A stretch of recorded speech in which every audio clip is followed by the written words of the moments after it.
The book of the prophet Zechariah. The book is set after the return of the exiles from Babylon to Jerusalem, and we're told in the book of Ezra that Zechariah and Haggai together challenged and motivated the people to rebuild the temple and look for the fulfillment of God's promises. Now, long ago, Jeremiah the prophet had said that Israel's exile would last for 70 years, and that afterwards God would restore his presence to a new temple and bring his kingdom and the rule of the Messiah over all nations. The dates at the beginning of this book tell us that those 70 years are almost up. But life back in the land was hard, and it seemed like none of these promises were going to come true. Why? And the book of Zechariah offers an explanation. It has a fairly clear design. There's an introduction which sets the tone for a large collection of Zechariah's dream visions, and that's concluded by chapters 7 and 8. And then this is followed by two more large collections of poetry and prophecy. Let's just dive in and see how the book works.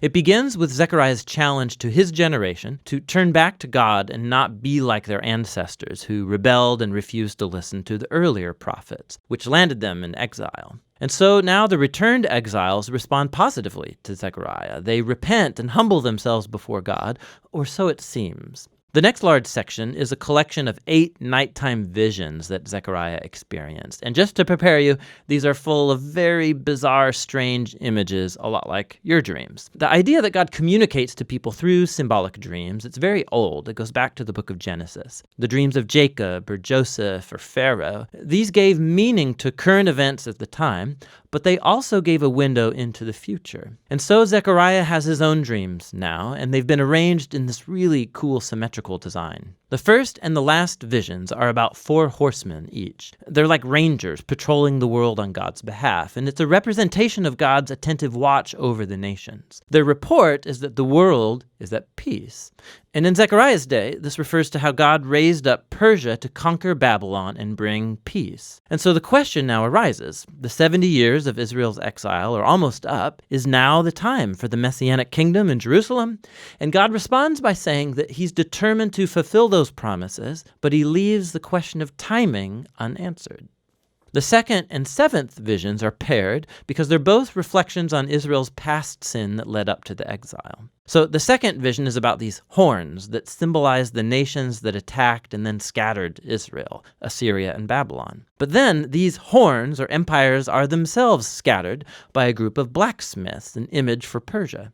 The 7th dream is about a woman in a basket, and we're told that she's a symbol of the centuries of Israel's covenant rebellion. And then this woman is carried off to Babylon by other women who carry the basket flying with stork wings. This is so strange. The 3rd and 6th visions are paired as they're both about the rebuilding of a new Jerusalem. So a man is measuring the city. It's an image of God's promise that Jerusalem will be rebuilt and become a beacon to the nations who will join God's people in worship. And then the 6th dream is about a scroll that flies around the New Jerusalem, punishing thieves and liars.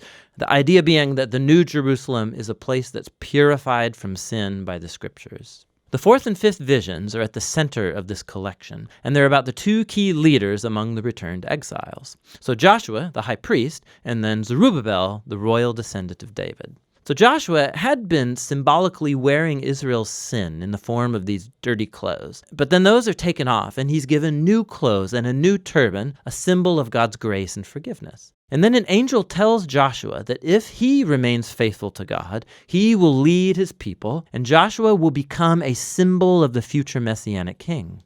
The other vision is about 2 olive trees that supply oil to this elaborate gold lamp, which itself is a symbol of God's watchful eye over his people. And these 2 trees symbolize the 2 anointed leaders, Joshua and then Zerubbabel, who's leading the temple rebuilding efforts. And God says that success will not come to this new temple if it's the result only of political maneuvering. Rather, these 2 leaders must be dependent upon the work of God's Spirit.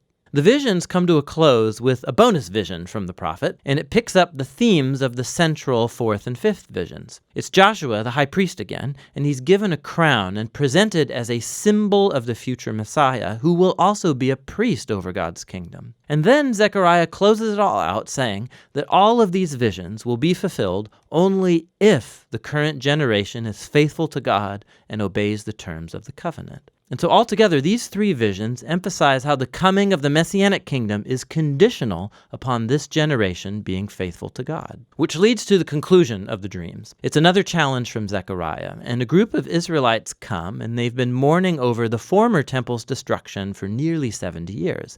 And they ask him, is it time to stop grieving? I mean, is God's kingdom going to come very soon? And Zechariah again reminds them of how their ancestors rejected God's call through the prophets, which led to the exile. And so he challenges them too. He says, this generation will see the messianic kingdom only if they pursue justice and peace and remain faithful to the covenant. So in other words, Zechariah reverses their question. He asks, are you going to become the kind of people who are ready to receive and participate in God's coming kingdom? And that question is left just hanging there. The people don't answer, and the book just moves on.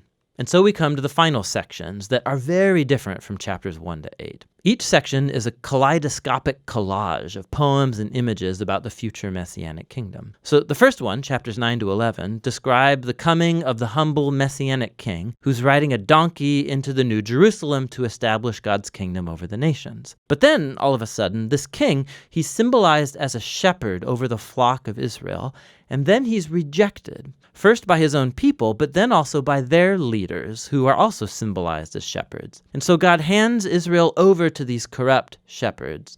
And it raises the question, will Israel's rejection of their king last forever?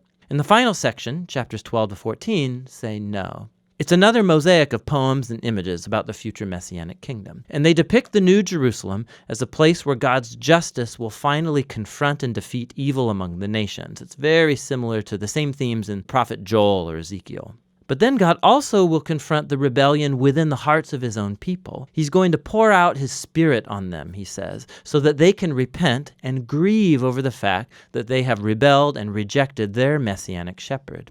The final chapter concludes with the New Jerusalem as the gathering point for all of the nations. And then this city becomes a new Garden of Eden, and there's a river of living water flowing out of the temple, bringing healing to all of creation, and that's how the book ends. And so Zechariah just leaves you to ponder the connection between chapters 1 through 8 and 9 to 14. And the point seems to be that this future messianic kingdom of the book's second half will only come when God's people are faithful to the covenant, the point of the first half. Reading the book of Zechariah is a wild ride. These visions and poems are full of startling imagery, and they do not follow a linear flow of thought. And that's part of the point. It's like history and our lives. It doesn't always fit into neat, orderly patterns. But the prophets offer us glimpses of God's hand at work, guiding history towards his own purposes. And so ultimately, Zechariah invites us to look above the chaos and hope for the coming of God's kingdom, which should motivate faithfulness in the present. And that's what the book of Zechariah is all about.